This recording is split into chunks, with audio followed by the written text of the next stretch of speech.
भगवान शंकर के पूर्ण रूप काल भैरव की आज कहानी सुनाते हैं। एक बार सुमेरु पर्वत पर बैठे हुए ब्रह्मा जी के पास जाकर देवताओं ने उनसे अविनाशी तत्व बताने का अनुरोध किया।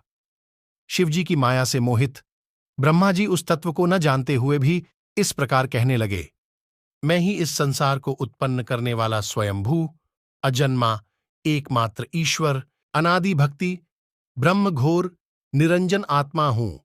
मैं ही प्रवृत्ति और निवृत्ति का मूल आधार, सर्वलीन पूर्ण ब्रह्म हूं। ब्रह्मा जी ऐसा कि पर मुनि मंडली में विद्यमान विष्णु जी ने उन्हें समझाते हुए कहा कि मेरी आज्ञा से तो तुम सृष्टि के रचयिता बने हो, मेरा अनादर करके तुम अपने प्रभुत्व की बात कैसे कर रहे हो। इस प्रकार ब्रह्मा और विष्णु अपना अपना प्रभुत्व स्थापित करने लगे और अपने पक्ष के समर्थन में शास्त्र वाक्य उद्धृत करने लगे। अंततः वेदों से पूछने का निर्णय हुआ तो स्वरूप धारण करके आए चारों वेदों ने क्रमशः अपना मत 6 इस प्रकार प्रकट किया। ऋग्वेद, जिसके भीतर समस्त भूत निहित हैं तथा जिससे सब कुछ प्रवत्त होता है और जिसे परमात्व कहा जाता, वह एक रुद्र रूप ही है। यजुर्वेद, जिसके द्वारा हम वेद भी प्रमाणित होते हैं तथा जो ईश्वर के संपूर्ण यज्ञों तथा योगों से भजन किया जाता है, सबका दृष्टा वह एक शिव ही है। सामवेद, जो समस्त संसारी जनों को भरमाता है, जिसे योगी जन ढूंढते हैं और जिसकी भांति से सारा संसार प्रकाशित होता है, वे एक त्र्यंबक शिवजी ही हैं। अथर्ववेद, जिसकी भक्ति से साक्षात्कार होता है और जो सब या सुख दुख अतीत अनादि ब्रह्म हैं, वे केवल एक शंकर जी ही हैं। विष्णु ने वेदों के इस कथन को प्रताप बताते हुए नित्य शिवा से रमण करने वाले दिगंबर पीतवर्ण, धूलि धूसरित प्रेमनाथ, कुवेटाधारी, सर्वावेष्टित, वृपणवाही, निहसंग शिवजी को परब्रह्म मानने से इनकार कर दिया। ब्रह्मा विष्णु विवाद को सुनकर ओंकार ने शिवजी की ज्योति, नित्य और सनातन परब्रह्म बताया, परंतु फिर भी शिव माया से मोहित ब्रह्मा विष्णु की बुद्धि नहीं बदली।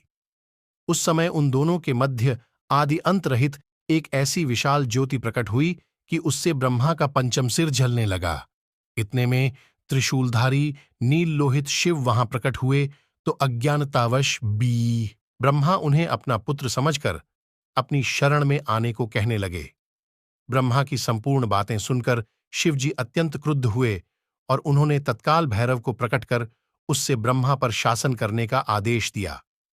आज्ञा का पालन करते हुए भैरव ने अपनी बाईं उंगली के नखाग्र से ब्रह्मा जी का पंचम सिर काट डाला। भयभीत ब्रह्मा शतरुद्री का पाठ करते हुए शिवजी के शरण हुए। ब्रह्मा और विष्णु दोनों को सत्य की प्रतीति हो गई और वे दोनों शिवजी की महिमा का गान करने लगे। यह देखकर शिवजी शांत हुए और उन दोनों को अभयदान दिया। इसके उपरांत शिवजी ने उसके भीषण होने के कारण, भैरव और काल को भी भयभीत करने वाला होने के कारण, काल भैरव तथा भक्तों के पापों को तत्काल नष्ट करने वाला होने के कारण पाप भक्षक नाम देकर उसे काशीपुरी का अधिपति बना दिया। फिर कहा कि भैरव, तुम इन ब्रह्मा विष्णु को मानते हुए ब्रह्मा के कपाल को धारण करके इसी के आश्रय से भिक्षावृत्ति करते हुए वाराणसी में चले जाओ। वहां उस नगरी के प्रभाव से तुम ब्रह्म हत्या के पाप से मुक्त हो जाओगे। शिवजी की आज्ञा से भैरव जी हाथ में कपाल लेकर ज्यों ही काशी की ओर चले, ब्रह्म हत्या उनके पीछे पीछे हो चली। विष्णु जी ने उनकी स्तुति करते हुए उनसे अपने को उनकी माया से मोहित न होने का वरदान मांगा।